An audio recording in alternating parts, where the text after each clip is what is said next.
All right, students, so today I'm going to do a quick video just to hopefully help in case anyone missed our remote day on Monday about reviewing the study guide for the Foreign New Republic and Westward Expansion Study Guide. Again, it is located in our new hybrid folder. Under the agenda slides, it says New Republic and Westward Expansion Study Guide. So when going over this in class, I definitely went over how important it was to look at the title. It does tell you where the notes come from. So for example, this one is chapter 11. And my first question I'm looking about for the farewell address warnings, name 2. So in chapter 11, we're kind of looking at the first presidency. So the first president we went into is Washington as president, and I'm looking for his farewell address. So I'd do Control F, and I'd look up farewell. Now this is to help, not necessarily to eliminate the need for you to read the information here. So what I would do is I'd go through and read this section, but it does limit down how much I have to read. So instead of reading through all of this and all of here to look for Washington's farewell address, I'm only reading this section and looking for 2 warnings that George Washington gave to the new nation. So Washington warned of 2 threats to the nation's future. One of those threats was the problems the nation was having with other countries, and the other threat was the spirit of the party. So the first one, when you're looking at the nation's issues with other countries, you're looking at the United States being torn between their treaty with France and the support that France gave during the American Revolution, and wanting to be stronger trade partners with Great Britain. Great Britain and France, like we talked about in class, are always at war, always at conflict with each other. So Washington was worried, especially with the, southern states really having a stronger tie because of Thomas Jefferson and the Republican Party with France, and the northern states and the Federalists having a stronger tie with Great Britain and wanting to have stronger trade relations, that the involvement with these foreign countries would lead to possible invasion from these foreign countries, recolonization, a dividing up of the nation. So George Washington had a lot of concerns as far as the threat that foreign countries could have towards this new nation. So he supported a foreign policy or an idea of isolationism, or isolating the United States so that it could maintain its strength and grow its strength independently. The second one was the spirit of the party, where Washington said that it was natural for people to hold different opinions, but he warned against the dangers of passionate loyalty to parties where fighting between the parties was not controlled, that it could tear the young nation apart, and that the loyalty to political parties could grow stronger than the loyalty to the country. And so that was a major concern for George Washington. Number 2, what happened during the election of 1800 and how did it change the Constitution? So there's 2 parts to this question, and it is key that when you're trying to answer any question for a study guide, that if there is 2 parts, you don't know which one might be on the test. So it's best to know not only what happened during the election of 1800, but how it changed the Constitution as well. So I would go back to chapter 11 and I'd look for, the election of 1800. Then within here, I'm looking for its effect on the Constitution and what happened. So I would type in, do Control F again, and type in Constitution. Read through this section, and I would probably read the introduction as well, because I want to know what happened during the election, and then I want to know what happened to the Constitution. So there was a tie in the election of 1800, so that's what happened, and the House of Representatives had to break it. It was decided to amend the Constitution to say that the vice president and the president ran together instead of the vice president being the runner-up. So that was an amendment to the Constitution that changed Article 2 of the Constitution. All right. Now moving on to Section 2, Hamilton versus Jefferson. We've already completed Chapter 11 notes. We're looking at Thomas Jefferson's arguments versus Alexander Hamilton's arguments. And the key to understanding both perspectives is really to understand the political divide in the nation as well that surrounded them. Thomas Jefferson was a part of the Republican Party, and was the key figurehead. He believed that the United States should rely on farmers and subsistence farming for most of their goods, and what you can grow and what you can produce is what you have, and rely less on foreign trade or international trade. They also, because of this, had more of an optimistic view of society and human nature, and assumed that informed citizens could make good decisions for themselves and their country. His quote is, "I have so much confidence in the good sense of man that when revolution broke out in France, that he said, 'I'm never afraid of the outcome where reason is left free to exert her force.' Jefferson had great faith in the goodness and wisdom of people who worked the soil." He even has a quote where he talks about how a farmer is more likely to have the right answer than a professor. And that's why Republicans believe that the best government was the one that governed the least, and that a small government with limited powers was most likely to leave the people alone to enjoy the blessings of liberty. To keep the national government small, they insisted on a strict construction or interpretation of the Constitution.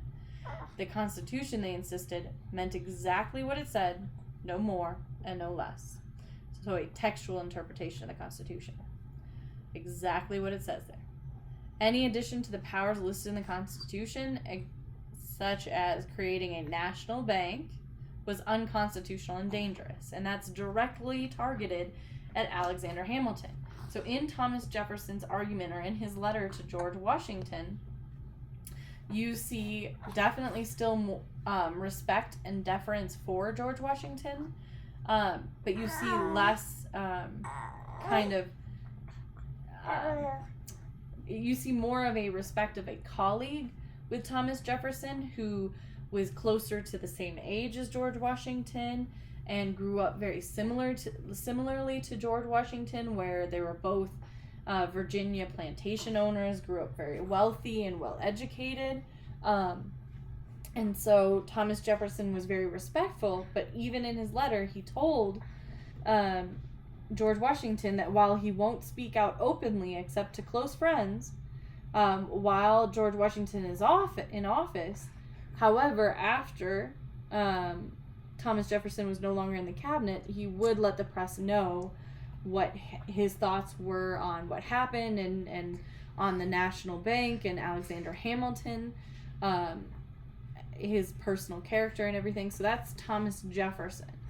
On the other hand, you have Alexander Hamilton, who's a bit younger, and who owes most of his notoriety and fame to the fact that he was recognized by George Washington and became an associate for George Washington, and was really taken under George Washington's wing.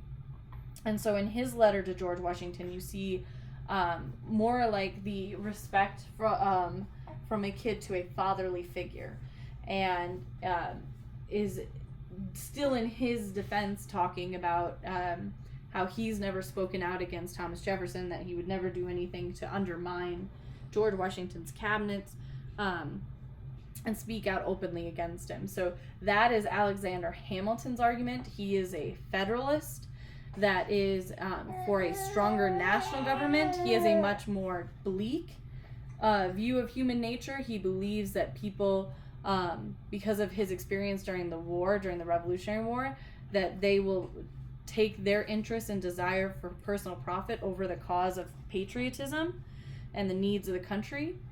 And so he and the Federalists shared this view that people were basically selfish, not for themselves. And so they had a great distrust for the mob or the common people. So they thought that the national government should be much stronger in the Federalist perspective. So that's Alexander Hamilton's argument and political view. So this is what's important to understand about. All right, that was Hamilton versus Jefferson. Now we're moving on to Lewis and Clark video and answering these questions as well. So the Lewis and Clark expedition really surfaces after the purchase of the Louisiana Purchase made by Thomas Jefferson. And if we look at that on the map, now this all comes from the video. This is the land that was acquired. It doubled the size of the United States. You have the colonists on the eastern 13 original states that were pushing west into Native American territory, which was causing a lot of conflict here. And there was a lot of curiosity to continue to push west. So like I said, this was a purchase between Thomas Jefferson in the United States and France and Napoleon Bonaparte, who was in the middle of continuing to fight his war. And after the Haitian Revolt in Haiti, another French colony in the Caribbean, he was very much so losing interest in continuing to hold colonial power in the Western Hemisphere, especially considering he really prioritized needing money for his war over continuing to support the colonies in the West. So for better or worse, he made a purchase with the United States, or a sale with the United States, where the United States was able to purchase the Louisiana Territory for pennies on the acre. Meaning for every acre they spent pennies. So it might have been millions of dollars at that time, worth way more money today if you adjust for inflation. However, it was still pennies per acre. A massive amount, like a huge bonus for the United States. Not so great for France. What Native American woman helped Lewis and Clark on their journey? So first off, you have Meriwether Lewis, who was 28 years old. He was a former soldier, woodsman, and man of courage, studious, and worked for President Jefferson. So you had kind of connections. Then you also have William Clark, who's older. He's 32. Was an expert map maker, riverman, proven leader, and was practical. He had experience commanding men, and he was a good records keeper. So he had a lot of skills that he offered. And Meriwether had a lot of skills as well, but it was also very connected. And they were accompanied by Sacagawea, sometimes called there's multiple pronunciations, but she was actually gave birth on the expedition and took her newborn along with them. Tremendously amazing individual. Saved their writings and their journals and from tipped over canoe situation. Like a hugely helpful individual on their journey. They encounter a Native American tribe where they're afraid they might run into conflict, and it turns out that it's her long lost brother that's the chief, and so is able to really give them a lot of resources, a lot of help, translate, navigate for them. Was an indispensable person to their trip. What purchase by Jefferson led to the Lewis expedition? Again, that's the Louisiana Purchase. You do need to know this for the test. Please do not forget that. Where the expedition began is actually in Independence, Missouri, which will later become the trailhead for a lot of individuals going along the Oregon Trail. For the most part, they followed the Missouri River, and then would have to traverse the Rocky Mountains and head up to Oregon country, where they then encounter the Pacific Ocean and get to bring back information, news about all of the resources and materials that they ran into along the way. So it started in Missouri. You just need to know the state. In what modern state did the expedition end? Again, I said it was Oregon. So that's the Lewis and Clark expedition. For the War of 1812, we're going to get into that next. All right, so the War of 1812. This is a very easily overlooked, but also a very important war, and will have major future ramifications as well that we're going to go over. Which country did the U.S. fight in the War of 1812? It was between the United States and Britain. What's very important to understand is that the War Hawks, which was a group that was pushing for war, saw that the impressment of soldiers, where the Great Britain was boarding U.S. ships, including merchant ships, not just naval ships, but merchant ships, looking for people who ran away from the British Navy, which was extremely strict at the time.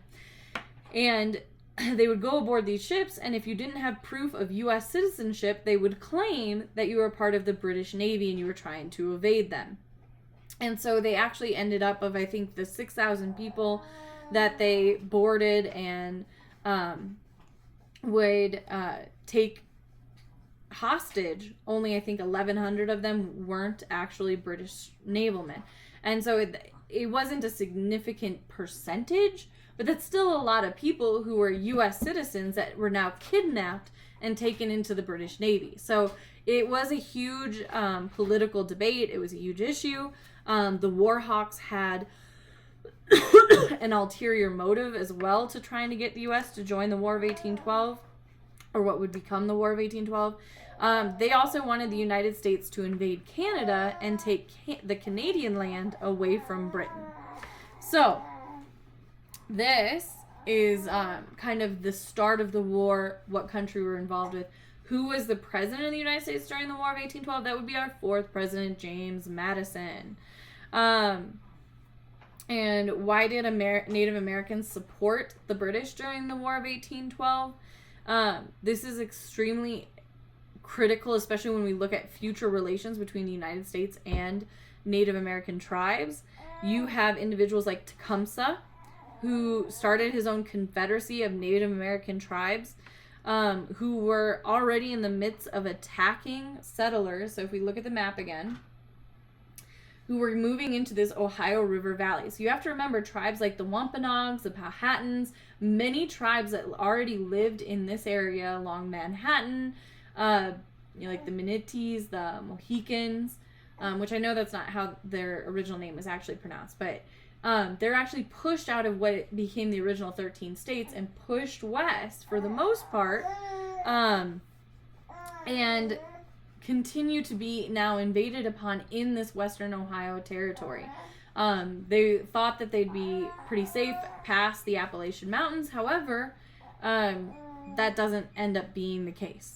So Tecumseh, who is a major leader and starts his own confederacy of Native American tribes, then looks to the British and the British soldiers from Canada, which they were already good trading partners with, for support, and were promised their own country or independence, the sovereignty of their land, to not be invaded upon if they side with the British. Now this ends up being a huge detriment to the Native American tribes there, because many of these Native American tribes already sided with the French during the French and Indian War because they were great trading partners with them.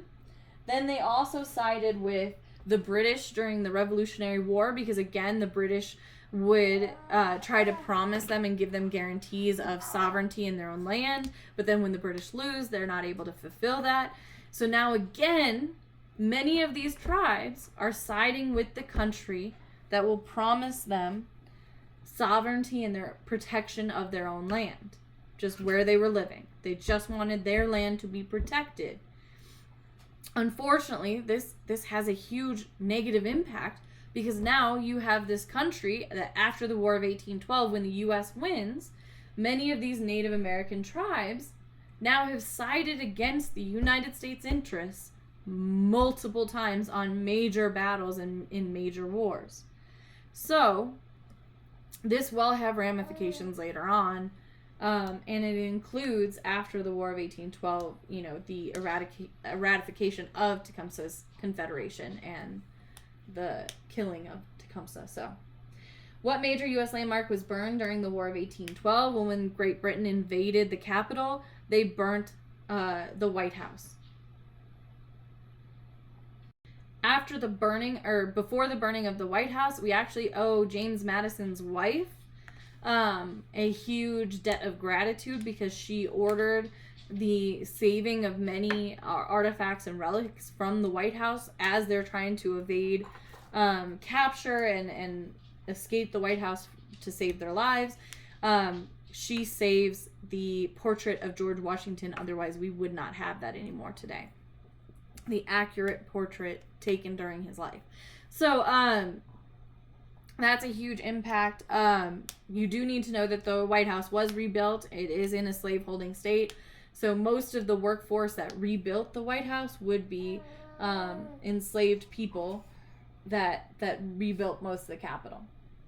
What battle occurred after the war was officially over? This is the Battle of New Orleans. And what's important to understand is an effect of this, or an impact of this, is how significant this impacted Andrew Jackson. Excuse me, I'm sorry. I don't know why I blanked on his name for a second.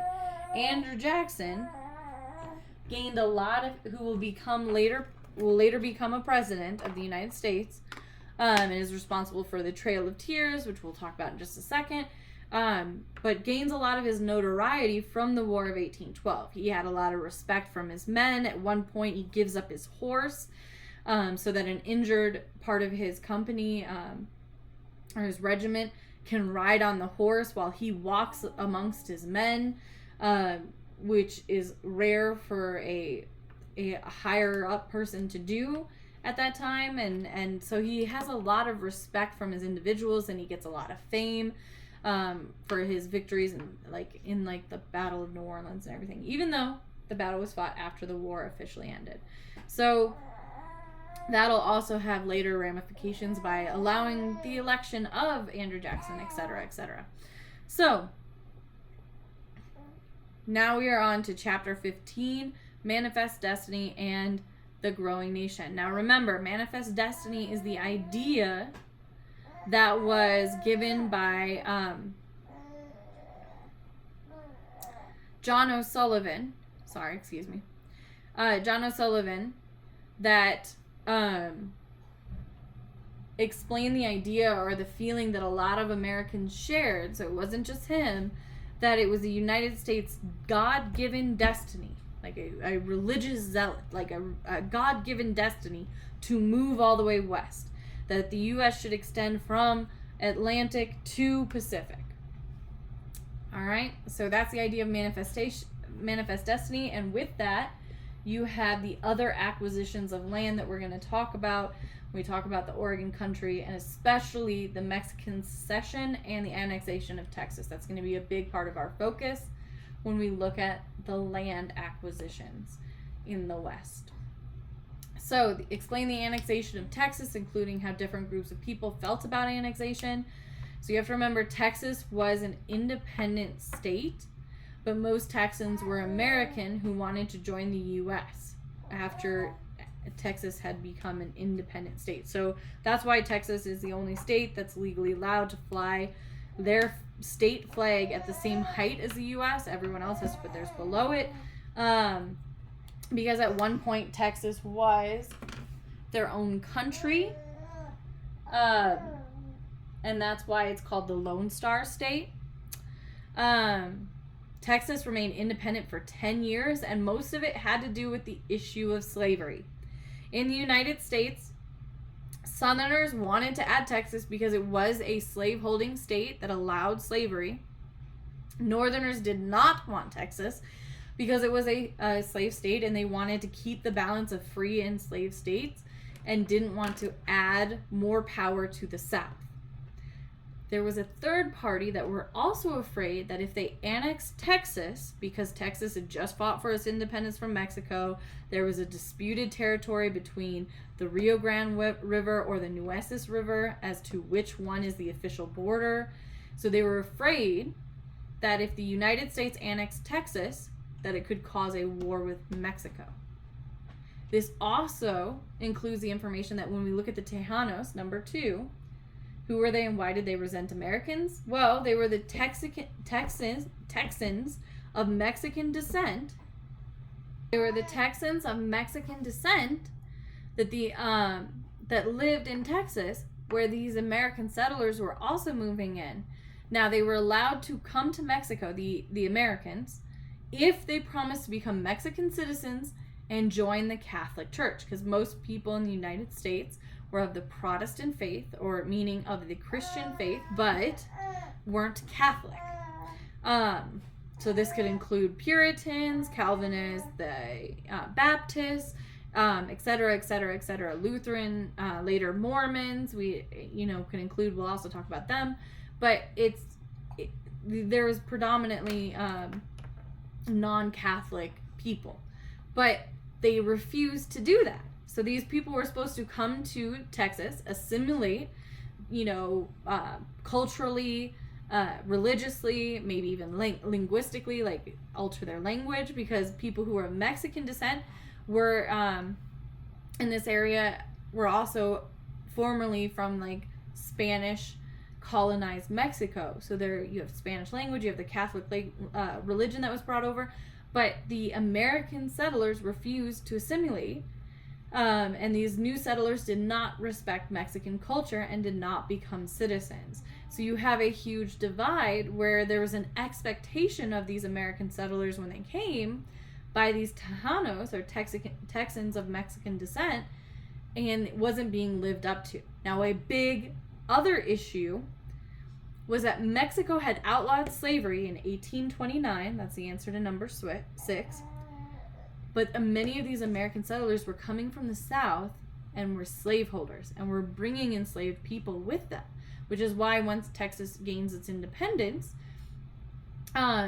you actually see it be a slave state that held enslaved people. Number 3, explain the Treaty of Guadalupe Hidalgo. This ended the Mexican-American War. Mexico agreed to give up Texas and the Mexican secession lands, which included modern-day California, Nevada, Utah, Arizona, and New Mexico, and as well as parts of Colorado and Wyoming. So when we're looking at that, we're looking at this whole area over here. This whole group of land ends up being over half of Mexico. So we got about half their country from this Mexican secession land, and the U.S. was to pay Mexico $15,000. Which seems like a lot of money, but it's really not, especially for the amount of land that the U.S. was acquiring. And allow Mexicans living in these new lands protections was also included in that treaty. However, it definitely won't be fully lived up to, because it's supposed to protect the people who were a part of Mexico that now found themselves being of Mexican descent but living in the United States because they acquired this new land. Number 4, what was Louisiana Purchase? Include geography and Lewis and Clark. That's where we talked about it was land purchased from France, from Napoleon Bonaparte. It included land from Louisiana up to Canada. And it ended at modern-day Oregon. How did the U.S. annex California? As a part of the Treaty of Guadalupe Hidalgo, the end of the Mexican-American War. And because of the gold rush, or the gold that was found in California, and the huge influx of population of people, it actually led to a huge influx of population, which allowed the state to become a state much faster. Sorry, I know that was a little bit convoluted. All right, on to the next section, the Trail of Tears. Who was forced to travel along the Trail of Tears? This would be the Native Americans from nations such as the Cherokee Nation. And remember when we talked about this, you have the Cherokee Nation that included, they had their own government, they had their own, they'd written down their language, they had their own schools, their own newspaper, and they were uprooted because of how valuable their land was. The Cherokee Nation in Georgia, they even discovered gold on their land, so the settlers were rushing to that area, evicting people from their homes. But this would also include the Seminoles, the Choctaw, the Chickasaw, and one other tribe. So, including Native Americans from the Southeast. And again, they were forced to travel because of the Indian Removal Act pushed through Congress by Andrew Jackson, and especially Southern senators who wanted that land and the people evicted. They were moved to modern-day Oklahoma. Choose a quote from Samuel Cloud poem that you feel best expresses the experience of the Trail of Tears, and explain. This it will vary by person, but I will be looking for this. Your study guide will not be counted as complete if you don't have a quote and you don't have an explanation here. So, chapter 16, and all you have to do is go to the Trail of Tears assignment that we did in class, look for the Samuel Cloud poem, and you can copy over a quote. You can still access those documents in Schoology. Chapter 16, Life in the West. The hardships faced by each of these and the legacies left behind by the groups of settlers that we learn about in Life in the West Notes. This is the Church of Jesus of Latter-day Saints. They'll also be called, later be called the Mormons. It was founded by Joseph Smith in New York in 1830. However, they become persecuted by their neighbors in New York, then Ohio, Missouri, and Illinois. So they keep moving west, and everywhere they face persecution. 1844 in Illinois, a mob killed Joseph Smith. Brigham Young took over leadership. He decided to move his community west, where they could live in peace. The journey was difficult. They stopped along the way to build shelters and plant crops for those who would follow them. In 1846, they arrived in Great Salt Lake and built the first settlement, Salt Lake City. By 1877, Utah had 125,000 of his followers living in 500 settlements. The legacy. This is the first settlers in this dry region that learned to adopt new ways of farming. Also, the faith planted firmly in the region. So there's a large population of people that follow this faith in the Utah region. Number 2, Chinese immigrants. By 1852, more than 20,000 Chinese people had come to California. At first, they were welcomed as extra labor, definitely paid at a lower wage. But as gold became more scarce, they were looked down upon. They faced violence and were discriminated against. There's another piece of race-based legislation that we could talk about here that it was called the Chinese Exclusion Act, but it applied to anyone who fit an Asian description. In 1852, a tax to mine was implemented. Many people left, but the Chinese stayed. Miners began attacking the Chinese. Chinese left the mines to open restaurants, laundries, and stores in the growing cities. Others became farmers. But here's the main legacy that's really important to recognize, is that, in San Francisco, Chinatown, you'll see the remains of the oldest and largest Chinese community in the U.S. And their legacy was that they brought a lot of their customs, art, tastes, music to the West, being one of the oldest and richest cultures in the world.